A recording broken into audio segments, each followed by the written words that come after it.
तो इसमें पॉइंट्स याद रखने कि एक ट्राई पार्टेड एग्रीमेंट होगा. There will be a tight agreement. Indian company, HDFC bank और बैंक ऑफ लंदन. तो एफसीईबी भी काफी उसी की तरह ही है. तो try parted agreement between Indian company,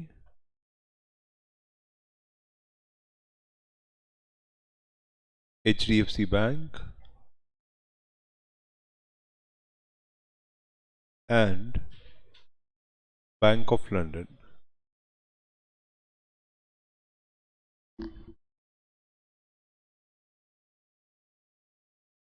okay, तो इनके बीच में एक ट्राई पार्टेड अग्रीमेंट होगा और हमारे एग्रीमेंट के हिसाब से इंडियन कंपनी इस बैंक के पास अपने शेयर्स को प्लेज करती है.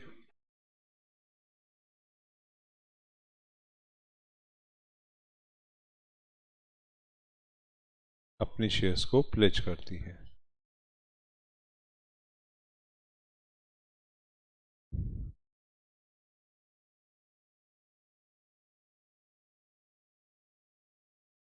Okay, so secondly, Indian company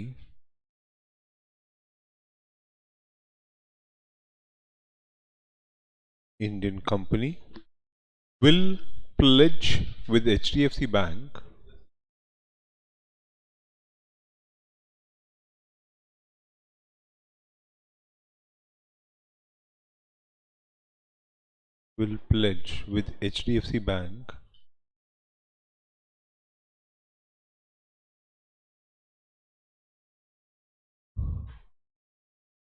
the shares of overseas. Okay, अच्छा, ये जो शेयर्स प्लेज कर रही है, कौन से शेयर्स प्लेज कर रही है? जो शेयर्स इंडियन कंपनी ने अपने ओवरसीज सब्सिडरी के नाम पे लिए गए हैं. So overseas subsidiary for transfer to foreign investors. Exactly, क्योंकि अगर इंडियन कंपनी ओवरसीज सब्सिडरी की होल्डिंग कंपनी है तो डेफिनेटली ओवरसीज के शेयर्स उसके पास है. And that same shares Indian company pledge कर रही है टू एचडीएफसी बैंक के अगर मेच्योरिटी होगी तो give the shares of my overseas subsidiary to the foreign investors. ठीक है, क्लियर? क्लियर? पहले कॉपी करो, फिर मैं वो ओवरसीज सब्सिडरी क्या है वो समझाता हूँ. ये था, this was a starting point.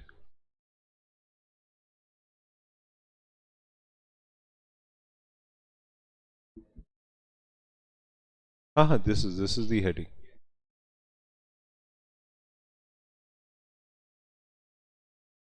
ये है heading, foreign currency exchangeable bond. ठीक है,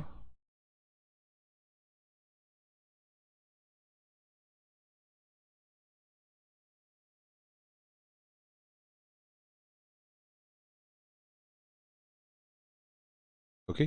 तो लास्ट लेक्चर में हमने यहाँ से स्टार्ट किया था ये टॉपिक और यहाँ तक छोड़ा था. परफेक्ट, तो इसके आगे का ही है.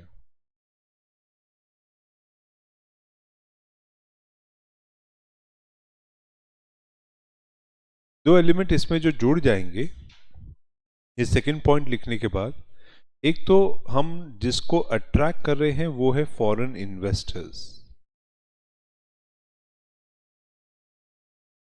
ये फॉरेन इन्वेस्टर्स को अट्रैक्ट करने के लिए हम लोग ये फॉरेन करेंसी एक्सचेंजेबल बॉन्ड, और दूसरा हमारा overseas subsidiary of Indian company. Okay, ये वो कंपनी है जिसके शेयर्स हम इशू करने की बात कर रहे हैं.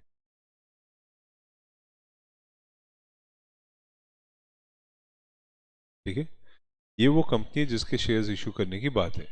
तो इसका मतलब इंडियन कंपनी को सबसे पहले ओवरसीज में जाके एक सब्सिडरी खोलनी पड़ेगी. वो सब्सिडरी ओपन होने के बाद ही आप एफसीईबी कर सकते हो. ठीक है। और क्योंकि अपनी इंडियन कंपनी इस कंपनी के मेजर शेयर होल्डर्स होल्ड करती है, तो यही मेजर शेयर्स वो इधर एचडीएफसी के पास रख रही है ताकि उसके यही शेयर्स फॉरेनर्स को अलॉट किए जाएं। ठीक है। अब इंडियन कंपनी के इस शेयर्स के प्लेज के बाद एचडीएफसी क्या करेगी? एचडीएफसी बैंक ऑफ लंदन को डायरेक्शंस इशू कर देती है। एचडीएफसी बैंक ऑफ लंदन को डायरेक्शंस इशू करती है कि आप इस इशू को सक्सेसफुल बनाने का काम शुरू कर दो। ठीक है। बैंक ऑफ लंदन को directions, that is the third thing. So the third point is that HDFC will issue directions, okay, to Bank of London.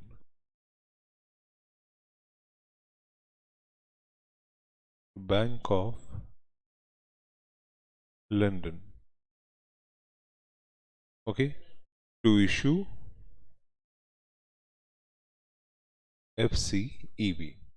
So HDFC bank of London को डायरेक्शंस इशू कर दी थी कि sir आप FCEB issue करना शुरू करो। ठीक है। बैंक ऑफ लंदन उस डायरेक्शंस के हिसाब से FCEB उन फॉरेन इन्वेस्टर्स को इशू करना शुरू करता है, तो वो प्रोसेस यहाँ पे आ जाता है। बैंक ऑफ लंदन उस डायरेक्शंस के हिसाब से फॉरेनर्स को इशू करना शुरू कर देता है, तो that is how the process goes, वो यहाँ पे आ जाता है। ओके, तो that means bank of London, Bank of London will carry out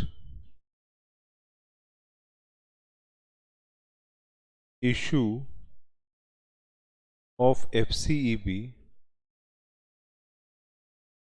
and get it listed on London Stock Exchange. Okay, so FCEB carry out होगा और London stock exchange पे लिस्ट हो जाएगा। ठीक है। यहाँ तक कि बैंक ऑफ लंदन जो भी है वो लोग भी इस प्रोजेक्ट में इन्वेस्ट कर देंगे। तो प्रोजेक्ट में मिला जितना भी पैसा है, बैंक ऑफ लंदन उस सारे पैसे को उठा के प्रोजेक्ट की तरफ मूव करना शुरू कर देता है।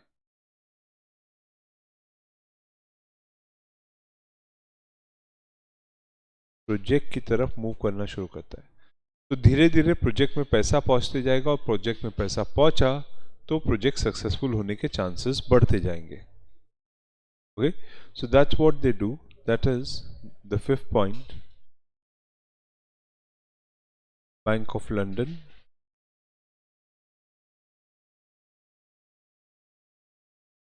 will invest in the project.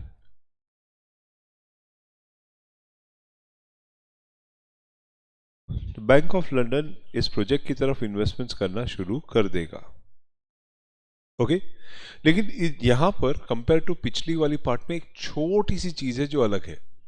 पिछले वाले पार्ट में इंडियन कंपनी इंडिया में थी, इसलिए पूरा कंट्रोल बैंक ऑफ लंदन को करना पड़ रहा था, लेकिन इस समय हमारे पास ओवरसीज सब्सिडरी है, तो एज अ रिजल्ट अब सारा कंट्रोल ओवरसीज सब्सिडरी को करना है, क्योंकि वो कंपनी ही है जो एक्चुअली इंडिया के बाहर FCEB के शेयर्स इशू करने वाली है। So in short, bank of London क्या करेगा, भले ही वो प्रोजेक्ट में पैसा डाल रहा है, लेकिन प्रोजेक्ट का पूरा कंट्रोल जो है वो इसके पास रहेगा, overseas subsidiary. Bank of London project controlling का काम इसमें नहीं करता। That is the sixth point, that is London project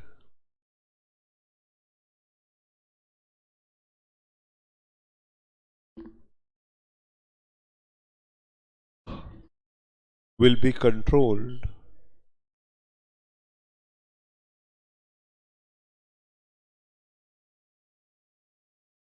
by overseas subsidiary.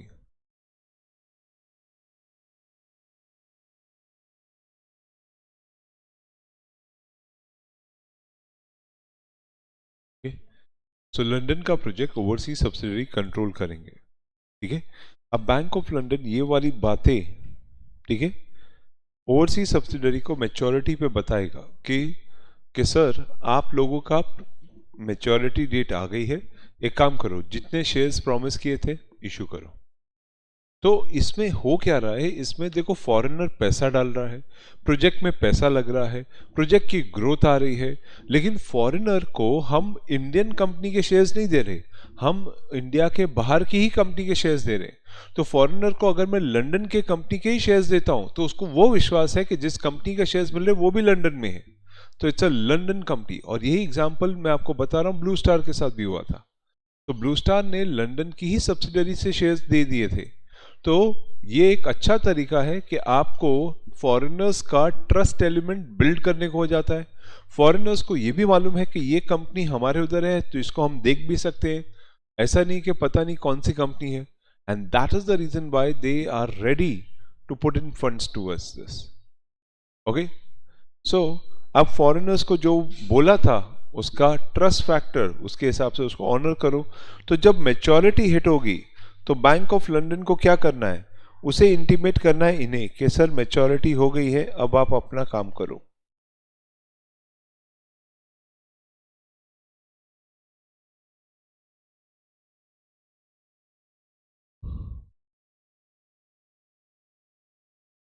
Sorry, so seventh point, bank of London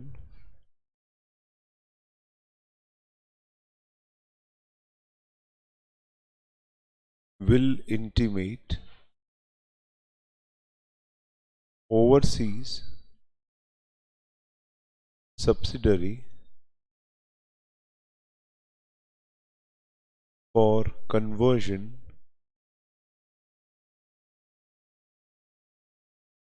on maturity।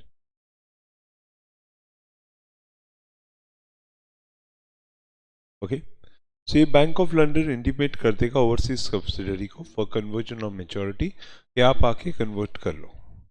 समझा? और मेच्योरिटी में क्या होगा, जो फॉरेनर्स है उनको कौन से कंपनी के शेयर्स मिलेंगे, ओवरसीज सब्सिडरीज के। Exactly exactly. यानी इस बार ये देगा shares,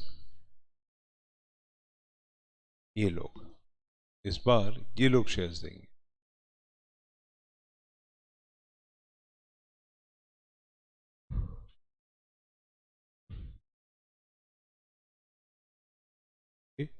that is on maturity, overseas subsidiary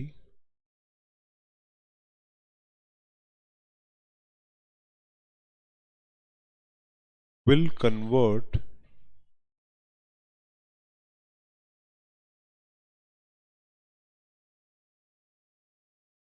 ECB, ECB नहीं sorry, FCEB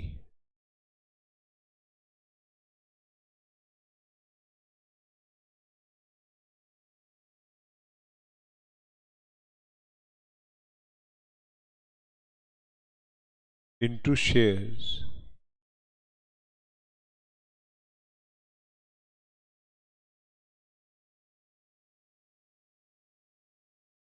and list it on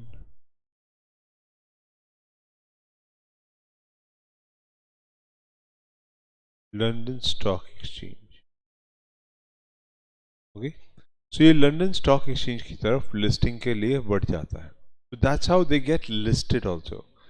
okay, and finally ultimately क्या, वेल अल्टीमेटली ये होगा कि अब bank of London HDFC bank को एक डायरेक्शन देगा, भाई मैंने तो मैच्योरिटी करवा दी, शेयर ट्रांसफर हो गया, तो तेरा जो प्लेज था शेयर्स पे वो हटा दे। क्यों? क्योंकि शेयर्स अब रहे नहीं, हो गए ट्रांसफर। तो that is the directions which they will give.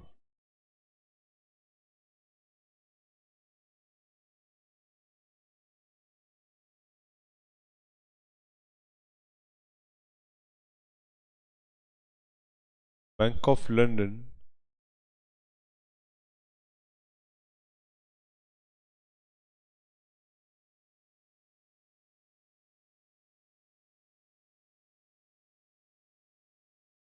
will issue directions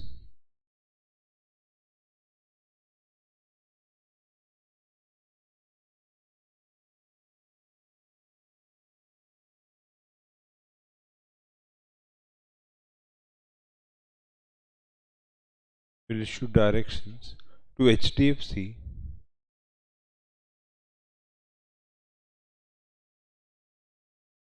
for transfer of shares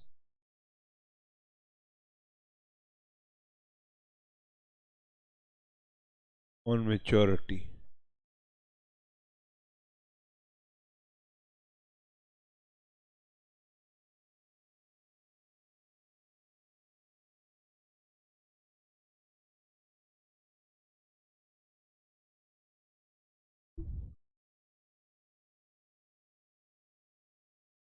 ठीक है, तो डायरेक्शंस, और उसके हिसाब से ये यहां से प्लेज रिलीज कर देगा। HDFC बैंक इंडियन बैंक के ऊपर जो भी प्लेज है वो रिलीज कर देगा। तो this is how the entire diagram goes.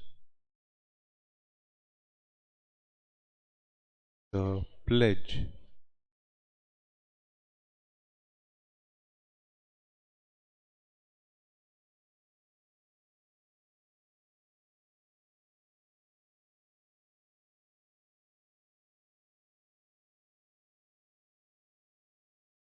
the pledge agreement will be released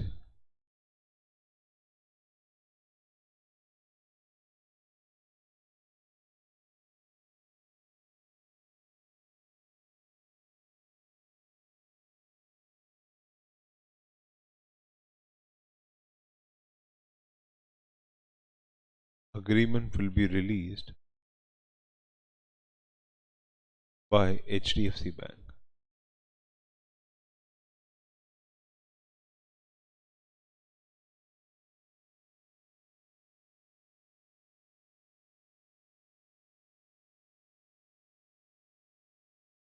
Okay, so this is how the entire process will go. This is how the entire process will go. तो ध्यान नहीं रखना, ध्यान नहीं रखना, tripartite agreement between Indian company, HDFC Bank and Bank of London. Indian company will pledge with HDFC Bank the shares of overseas subsidiary to transfer for the foreign investors. HDFC will issue directions to the Bank of London to issue FCEB, and the Bank of London will carry out the issue of FCEB and get its shares listed on the London Stock Exchange. The Bank of London will invest in the project, and the London project will be controlled by overseas subsidiary. Okay, and the Bank of London will intimate overseas subsidiary for conversion on maturity. On maturity, overseas subsidiary will convert FCEB into shares and list on the London Stock Exchange, and the Bank of London will issue directions to HDFC for transfer of shares on maturity. The pledge will be released by the HDFC Bank. Clear? समझ में आया? So this is how things are. That is how pledge will be taken care, how it will be released. ये सब चीज़ें यहाँ पे इस nature में होगी। ठीक है? अब आते हैं इसके दूसरे पार्ट पे। पहले इस पार्ट को ख़त्म करते हैं। तो इस तरीके से FCEBs are exchangeables into equity shares of another company, और यही मैं आपको समझा रहा था, they are exchangeable into equity shares of another company. The another company is nothing but the subsidiary company. ठीक है? And to be called as offered company, and either wholly or partly on the basis of the equity related warrants attached to the debt instruments. Issuance of FCB shall be conform to the other applicable regulations. अब India में कौन लोग हैं जो India के बाहर से पैसा बोरो कर सकते हैं? इंडिया में जो भी पर्सन एफडीआई में एफडीआई का पैसा ले सकता है, वो पैसा इंडिया के बाहर से बोरो भी कर सकता है। तो इसका मतलब हमारी सारी इंडियन कंपनीज, चाहे वो लिस्टेड हो कि अनलिस्टेड हो, दोनों ही एफडीआई ले सकती है, automatic as well as approval route में। तो एज अ रिजल्ट वो बोरोज भी कर सकती है। उसको छोड़ के पोर्ट ट्रस्ट है, यूनिट्स ऑफ SEZ, SIDBI और एग्जिम बैंक, ये भी बोरो कर सकते हैं। ठीक है। अब सवाल ये उठता है कि क्या हम लोग बोरो इंडियन रुपीस में भी कर सकते हैं? Answer is yes. ऐसा जरूरी नहीं कि आपको इंडिया के बाहर फॉरेन में ही बोरो करना है, you can borrow in Indian rupees also. So you can take bank loans, floating rates, notes, bonds, debentures, preference shares, trade credit beyond 3 years, financial list, जो आप इंडियन रुपीस में भी बोरो कर सकते हो। ओके, प्रोजेक्ट उस समय इंडिया की तरफ होगा। आगे चल के इसके बारे में थोड़ा डिटेल समझाता हूँ कि प्रोजेक्ट्स हमारे कैसे शिफ्ट होते हैं और उसके वजह से बोरोइंग के नेचर कैसे शिफ्ट होते हैं। ठीक है, और आपको ये बता रहा हूँ कि इंडियन रुपीस में भी बोरो हो सकता है, और जो भी पर्सन फॉरेन करेंसी यानी ऊपर हमने जिसको देखा एफडीआई वगैरह, वो लोग इंडियन रुपीस में भी बोरो कर सकते हैं। यहाँ तक कि non profit companies, registered society, trust and cooperatives and non government organisation भी रुपीस में बोरो कर सकते हैं। ठीक है, अब कुछ चीजें क्लियर की है। इसको बोलते हैं minimum average maturity period. Minimum average maturity period है क्या? ये सरकार क्या बोलती है किसी चीज को ईसीबी बोलने के लिए, एक्सटर्नल कमर्शियल बोरोइंग्स, वो ईसीबी बोलने के लिए कम से कम कितना पीरियड की आपकी बोरोइंग होनी चाहिए? That is the minimum average maturity period. मतलब इधर आपने लोन लिया, साल भर में वापस कर दिया, दैट इज नॉट ईसीबी, वो एक्सटर्नल कमर्शियल बोरोइंग्स में कवर्ड नहीं होगा। क्यों नहीं होगा? क्योंकि वो तो करंट अकाउंट ट्रांजैक्शन है, साल भर में खत्म। अगर आपने किसी से थोड़े टाइम के लिए पैसा दिया और वापस कर दिया, ये थोड़ा टाइम 3 साल तक था, तो दैट इज नॉट ईसीबी। क्यों? क्योंकि वो ट्रेड क्रेडिट्स होता है। तो something is ECB which is more than 3 years। Okay, इसीलिए आप बार बार जब यहां पे पढ़ते हो तो ये देखो, ये वर्ड्स आपको क्लियरली हिट होते हैं, ट्रेड क्रेडिट बियॉन्ड 3 years। इसका मतलब सरकार, दैट इज द गवर्नमेंट, हमें क्या हिंट देती है कि अगर आपकी बोरोइंग्स टर्म, ये मैं जनरली एक्सप्लेन कर रहा हूं, और ये नेचर, ठीक है, ऑफ बोरोइंग। सो अगर अपना borrowing term something like up to 1 year है, ठीक है, अप टू 1 year, साल भर के लिए बोरिंग किया, तो गवर्नमेंट इसे बोलती है that what you are doing is just a current account transaction.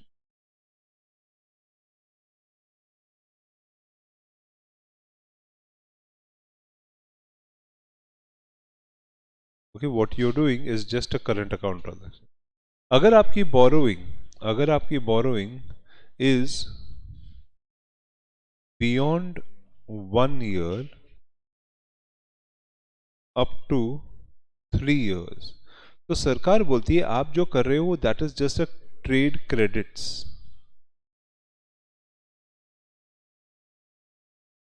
Okay, trade credits. अच्छा, ये ट्रेड क्रेडिट्स क्या होते हैं?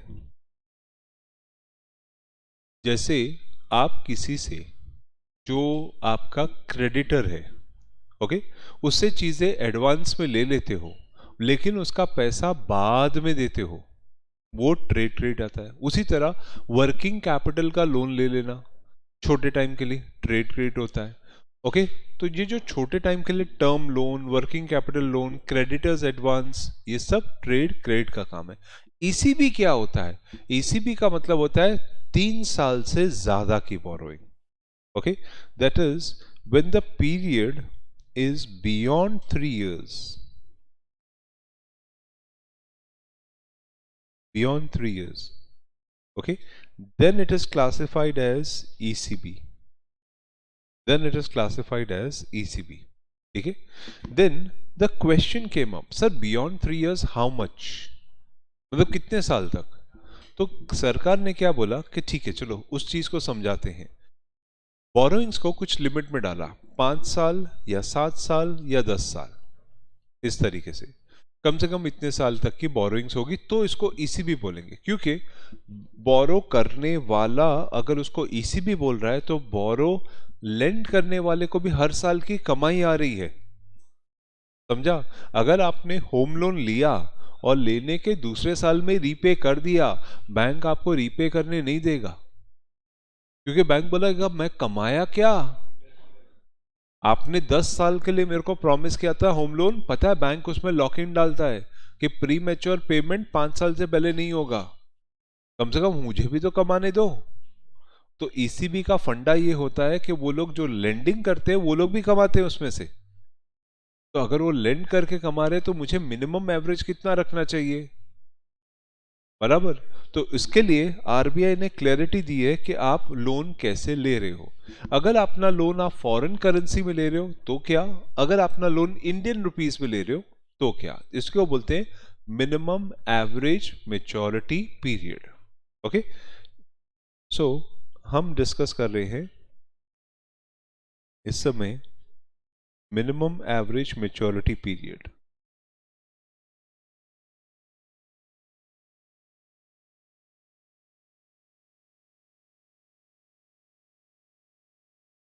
Minimum average maturity period, MAMP करके,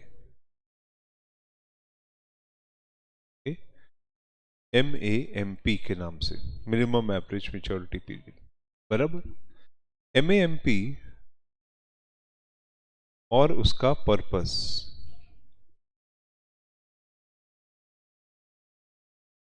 और उसका पर्पस, ठीक है, let's see and understand that.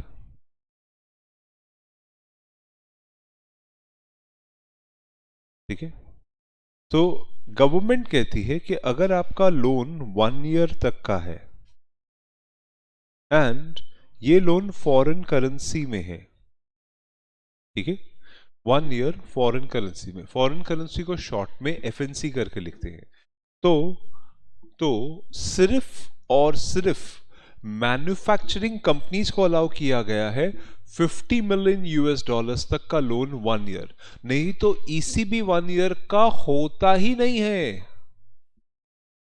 Okay, okay, so यहां पर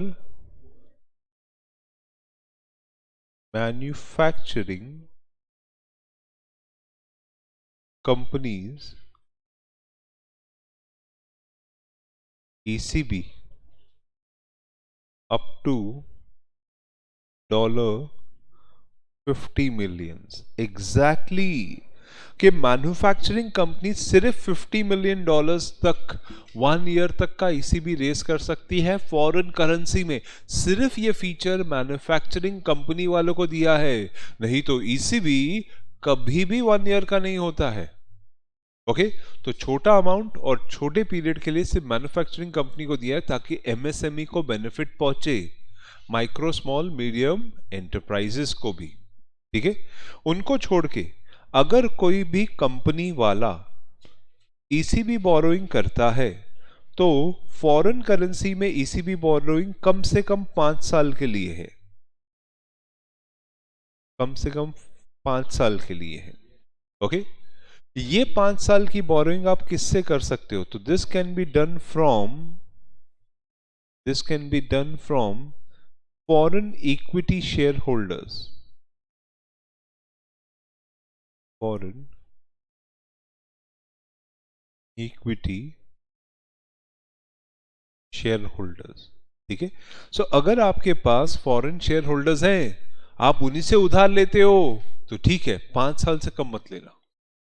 लेकिन लेना किस लिए है, पैसा किस लिए यूज होगा, तो आरबीआई ने वो भी डिफाइन कर रहा है कि उसका जो पर्पस है, उसका जो पर्पस है, जो भी प्रोजेक्ट आप कर रहे हो, जिसके लिए आपने उधार लिया ना, जो भी प्रोजेक्ट, उसी प्रोजेक्ट के वर्किंग कैपिटल के लिए, that is working capital purpose, working capital purpose, okay, general corporate purpose,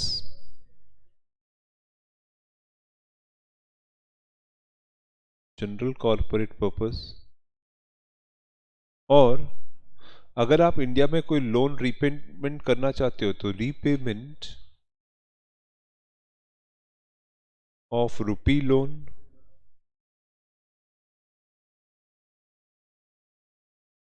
connected to approved project,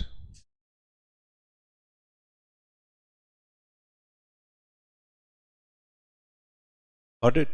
सो अगर मैं अपने ही शेयर होल्डर से लोन लेता हूं, मैं कौन हूं? लेट्स सपोज मैं एक कंपनी हूं जिसके पास इस समय एक अच्छा खासा इंफ्रास्ट्रक्चर प्रोजेक्ट है। ओके, तो मैं अगर अपने ही शेयर होल्डर से लोन लेता हूं, वो भी फॉरेन करेंसी में, तो 5 साल कम से कम, और उस प्रोजेक्ट के रिलेशन में ही वर्किंग कैपिटल रीपेमेंट या उसके रिलेशन में ही लोन ले सकता हूं, और किसी के लिए नहीं। तो पहली चीज ये क्लियर की है। ओके, ये क्लियर की है।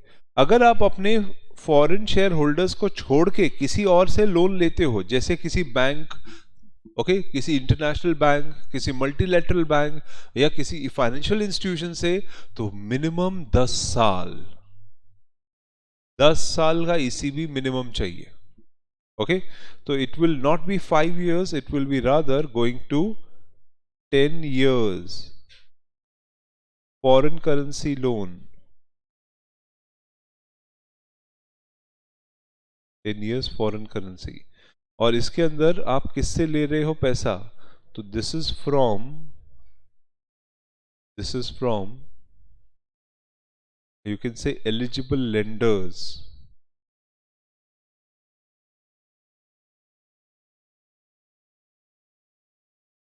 This is from eligible lenders. And what is the purpose? What is the purpose? तो पर्पस वैसे ही जैसे ऊपर लिखा था। ओके, या तो आप रुपी बेस्ड, सॉरी रुपी बेस्ड क्या बोल रहा हूँ, working capital. The purpose is working capital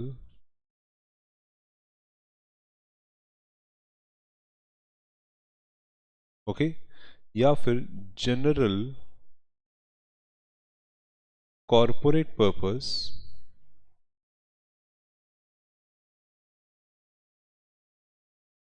okay, और रीपेमेंट ऑफ रुपी लोन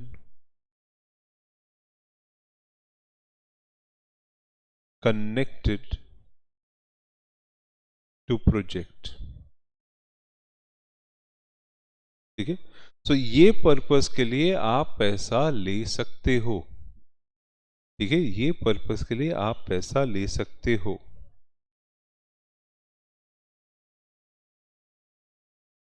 समझा?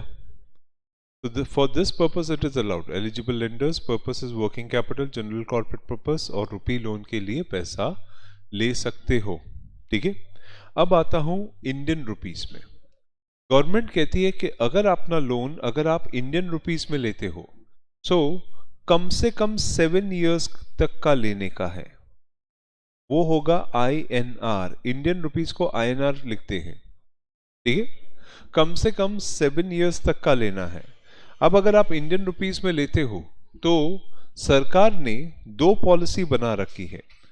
या तो आप इंडियन रुपीस में अपने ही शेयर होल्डर्स या एलिजिबल लेंडर से ले सकते हो, या फिर अगर आप एक्सक्लूसिवली किसी एलिजिबल लेंडर से लेना चाहते हो तो 10 साल। ठीक है, सो यहां पर इंडियन रुपीस के लिए यहां पे फ्रॉम एलिजिबल लेंडर्स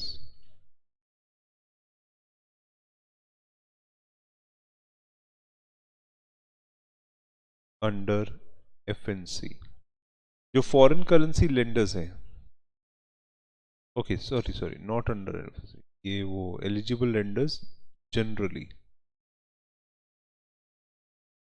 इधर जनरली वर्ड लिखना। हाँ, एलिजिबल लेंडर्स जनरली, तो चाहे आपके शेयर होल्डर्स हो या जो भी हो। एंड द पर्पस, आपने इंडिया में लोन ले रखा है, अब आप उस लोन को रीपे करके आप अपना पैसा बचाना चाहते हो और लोन का इंटरेस्ट कम करना चाहते हो, तो आप कर सकते हो। ठीक है, MAMP 7 साल का होगा। मतलब मैंने SBI से लोन लिया था, उस टाइम पे SBI ने मेरे को 11% चार्ज किया था। अब मुझे इंडिया के बाहर का एक बैंक इंडियन रुपीस में लोन देने को रेडी है, let's suppose Abu Dhabi bank, लेकिन वो मुझे बोल रहा है मैं तेरे को 8% चार्ज करूंगा। तो मैं बैंक से लोन तो ले सकता हूं, 8% पे भी ले सकता हूं, पूरा 11 के सामने 3% की बचत है, लेकिन लोन का टर्म 7 years से कम नहीं होगा। समझा? तो ये जनरल है. So that is the purpose is rupee based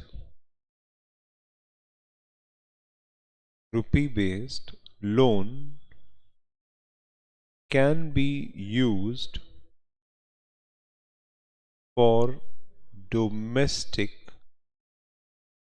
capital expenditure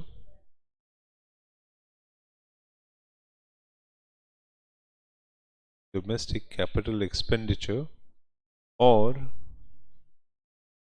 for on lending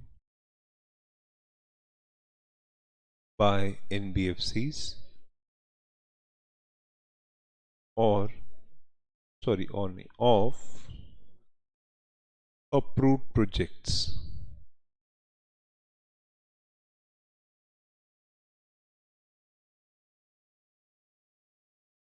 ठीक है.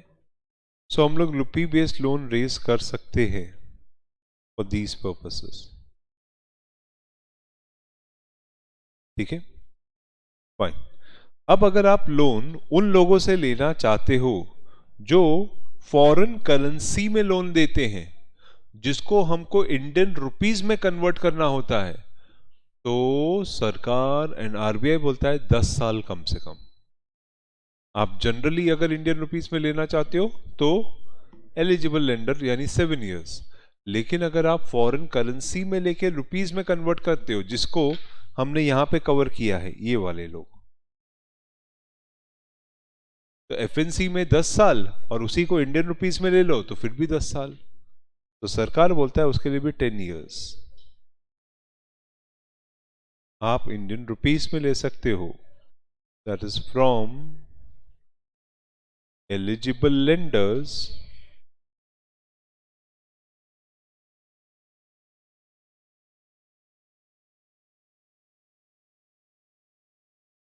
Under FNC. जो फॉरेन करेंसी में लोन देते हैं वो इंडियन रुपीस में भी दे सकते हैं. और इस लोन का मैं करूंगा क्या, द पर्पस, इंडियन कंपनी इस लोन का क्या करेगा, तो वो अपना रुपी बेस्ड लोन चुका सकता है. That is rupee based loan can be taken for domestic purpose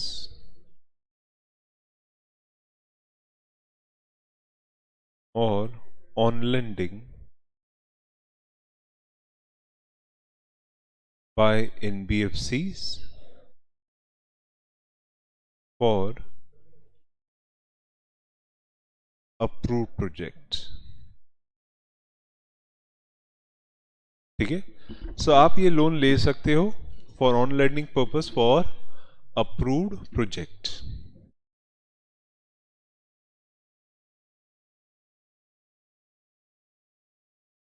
okay. बाकी एफएनसी का मतलब हो गया फॉरेन करेंसी और आईएनआर का मतलब हो गया इंडियन रुपीस.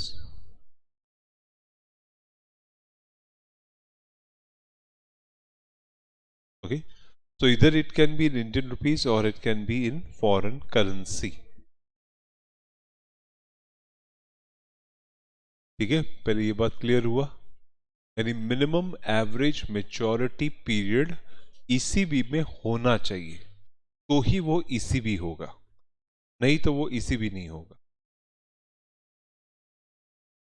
क्लियर?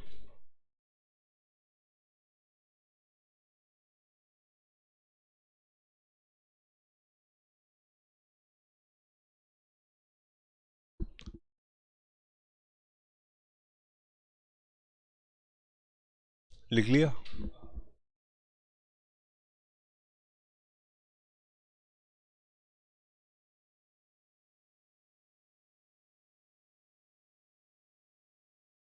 ठीक है, चलो just recap. So minimum average maturity के लिए हमने समझा था कि कोई भी बोरोइंग्स अप टू 1 ईयर होगा तो it is a current account. If the borrowing is 1 year to 3 years, it is a trade credit, and if it is beyond 3 years, it is ECB. यहाँ पे मिनिमम एवरेज मेच्योरिटी पीरियड कितना होना चाहिए, तो एमएएमपी के period के हिसाब से एमएएमपी इज 1 ईयर, और वो manufacturing companies ECB up to 15 million US dollars तक यूज कर रही है तो चलेगा। अगर आपका एमएएमपी 5 ईयर्स है एंड फॉरेन करेंसी में लोन लिया है, तो from foreign equity share holders से लिया हुआ लोन आप अपने working capital purpose, general corporate purpose या repayment of rupee loan account से यूज कर सकते हो to the approve project. Okay, अगर आपने लोन लिया है 10 ईयर्स के लिए एंड फॉरेन करेंसी में, तो फ्रॉम योर एलिजिबल लेंडर्स आप लोन ले सकते हो, and the purpose is working capital purpose या जनरल कॉर्पोरेट पर्पस या repayment of loan connected to the project. ठीक है, इंडियन रुपीस में भी हम लोग लोन ले सकते हैं। इंडियन रुपीस का लोन होगा 7 ईयर्स के लिए मिनिमम। जहां पे आप जनरल लेंडर्स से लोन ले रहे हो, तो in that case the purpose should be rupee based loan can B use for the domestic capital expenditure, जैसे कोई मशीन्स, बिल्डिंग्स, फैक्ट्री वगैरह बनाना, उसको कैपिटल एक्सपेंडिचर बोलते हैं, या फिर on lending by NBFC in approve project. ये मैं समझाता हूँ what is the on lending concept. उसी तरह 10 ईयर्स के हिसाब से from eligible lenders under foreign currency norms, that is जो आपने एफएनसी के लिए यहाँ पे लिया था 10 साल, वही अगर एफएनसी आपको इंडियन रुपीस में दे रहा है, तो आप इंडियन रुपीस में भी ले सकते हो 10 साल के गैपिंग के हिसाब से, जिसमें minimum rupees based loan can be up to can be taken for the domestic purpose और ऑन लैंडिंग बाय एनबीएफसीज। इसमें एफएनसी फॉरेन करेंसी होता है और इंडियन रुपीस आईएनआर को बोलते हैं। ठीक है, समझा सबको? वापस से समझो, इंडियन कंपनी ने एसबीआई से लोन लिया है 18% पे।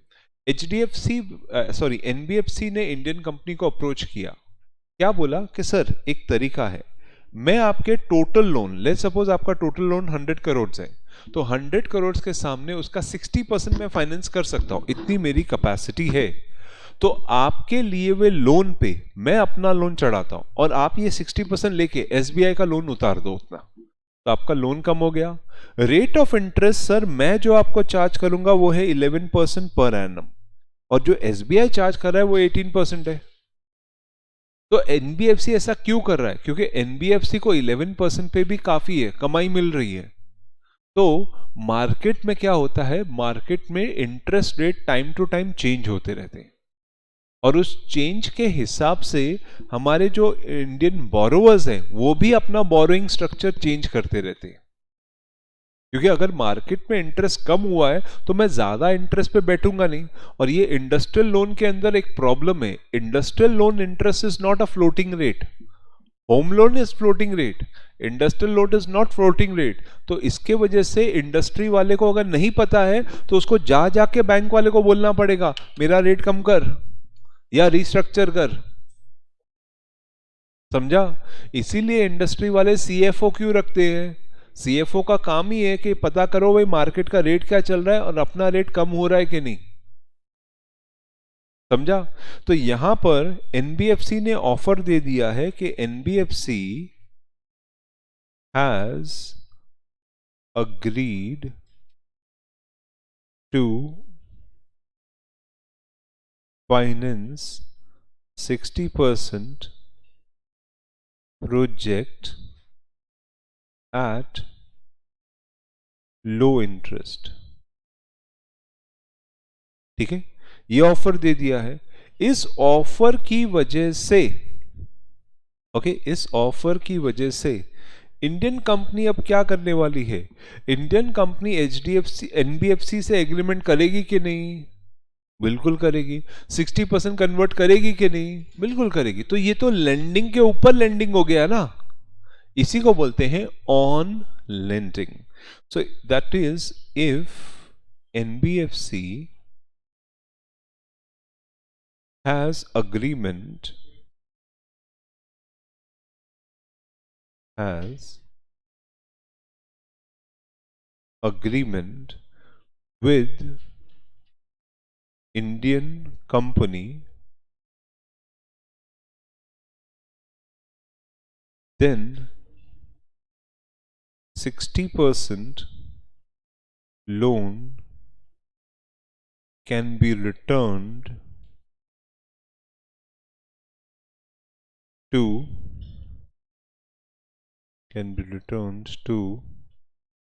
SBI. सो अगर वो एग्रीमेंट करते हैं तो 60% लोन एसबीआई को रिटर्न हो सकता है, और रिटर्न कर दिया तो रेट ऑफ इंटरेस्ट कम हो जाएगा। इसका मतलब जो न्यू स्ट्रक्चर बनेगा वो न्यू स्ट्रक्चर ऐसा दिखेगा कि यहाँ पर 40% अब एसबीआई के पास बचेगा और 60% के फाइनेंस के लिए एनबीएफसी आ जाएगी। 40% उनके पास बचा और 60% फाइनेंस के लिए एनबीएफसी आ गई, बराबर। This is called on lending, okay, but NBFC was not able to finance my entire 100 crores. That's why initially the company went to SBI. Now later NBFC says I can finance up to 60%, तो ठीक है, got it. So यहाँ पर इस concept को, okay, this is called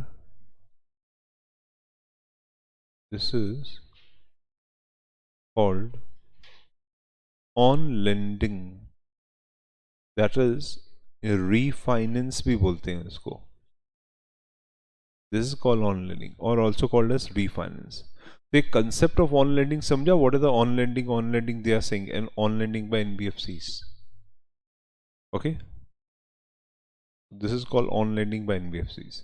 That is SBI ने एक loan दिया था lending for working capital purpose to the Indian company. NBFC ने उसी लोन पे another agreement propose कर दिया 60%. And now, if NBFC has agreement with Indian company for 60%, then it is a on lending, जहाँ पे इनके पास बचेगा 40% और 60% लोन हो जाएगा इनका। क्लियर? समझा? तो what are the concept of on lending और a refinance, because commercial world में ये बहुत चलता है। Okay, clear? चलो, एक पार्ट हो गया ऑन लेंडिंग, एक पार्ट हो गया रीफाइनेंस, एक पार्ट ये हो गया। Now done with this much? Okay. अभी just a minute, MAMP हो गया 5 years, 7 years, 10 years। अच्छा, ऑल इन कॉस्ट से पहले, ठीक है। नाउ ऑल इन कॉस्ट से पहले मैं आपको फॉरेन करेंसी और इंडियन करेंसी के हिसाब से वो ईसीबी का प्रोसेस भी समझा देता हूँ, so then you will be clear enough कि एफएनसी कब लेना है और आईएनआर कब लेना है। सो एक्सटर्नल कमर्शियल बोरोइंग्स, ठीक है। सो एक्सटर्नल कमर्शियल बोरोइंग्स के हिसाब से क्या क्या चीजों का ध्यान रखने का। ओके, लेट अस सपोज अपनी इंडियन कंपनी है,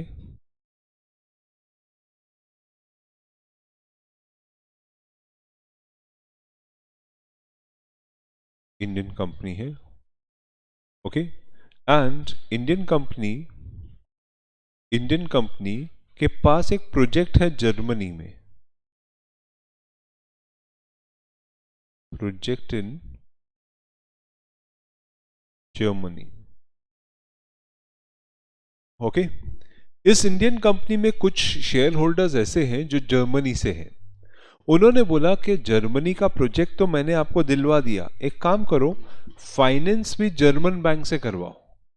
ओके, सो अब अपने को फाइनेंस करने के लिए जर्मन बैंक इसके थ्रू करने का है, ठीक है, क्लियर। लेकिन जर्मन बैंक इंडियन कंपनी को नहीं जानती, तो इंडिया में एक प्रोसेस याद रखना कि ईसीबी रेस करने के लिए आपको Indian bank as a supporting bank चाहिए ही चाहिए, या एज अ डेजिग्नेटेड बैंक चाहिए ही चाहिए। In India you can not raise ECB without any Indian bank support. Okay, because overseas bank को गारंटी कौन दे रहा है कि इंडियन कंपनी सही है, पेमेंट करेगा? Who is assuring them? तो it has to be Indian bank, ठीक है। तो अब इसके लिए जर्मनी वालों ने, इन्होंने इनसे पूछा कि इंडियन बैंक कौन सी, तो इन्होंने बोला we will have SBI bank. चलो, सो एसबीआई बैंक मेरी इंडियन बैंक है। अब प्रोसेस क्या होगा? प्रोसेस ऐसा है कि इन्होंने इनको अप्रोच किया हुआ है,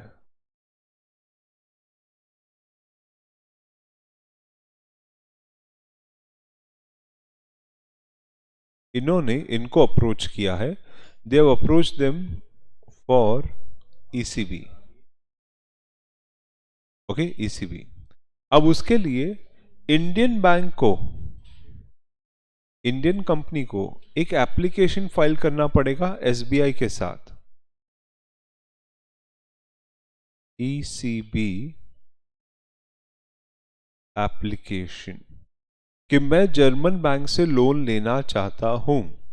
ठीक है, इस एप्लीकेशन के बाद अगर सेटिस्फाइड है कि यस एसबीआई, तो वो जर्मन बैंक को दे देगा directions, that is ECB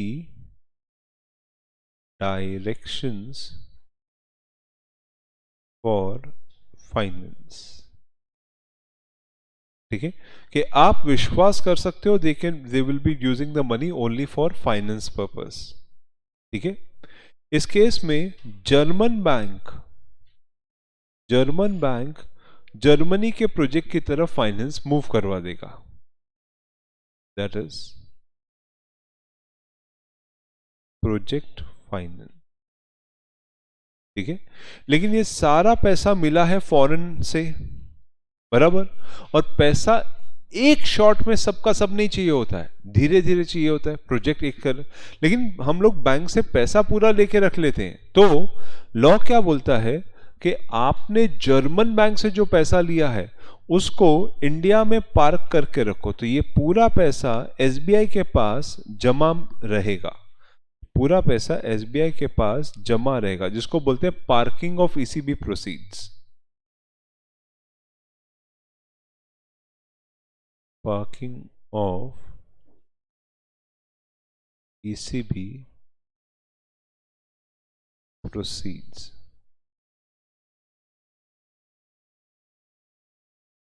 Okay, this is how it is। okay, so step एकदम क्लियर है।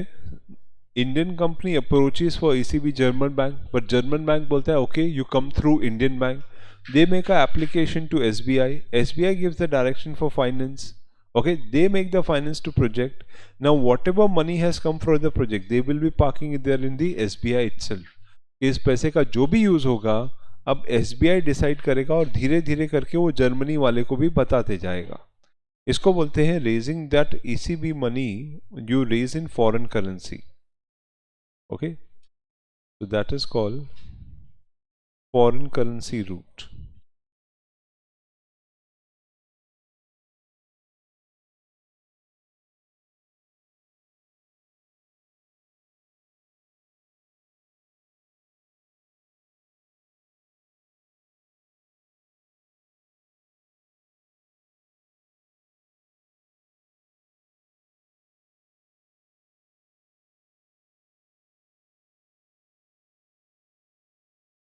एफएनसी,